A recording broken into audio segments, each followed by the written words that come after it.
ভিতরের সাইডটা দেখবেন যে আসলে কিসে ফলনটা কীরকম।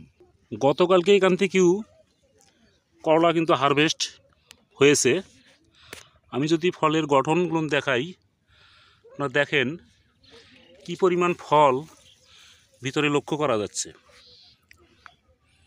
ফলের কালার, সাইজ সব কিছুই কিন্তু অতুলনীয়।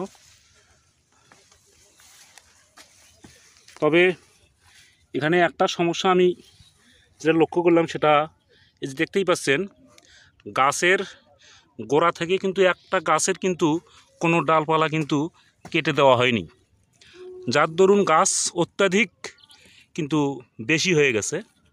আপনারা দেখেন করলার সাইজ দেখেন।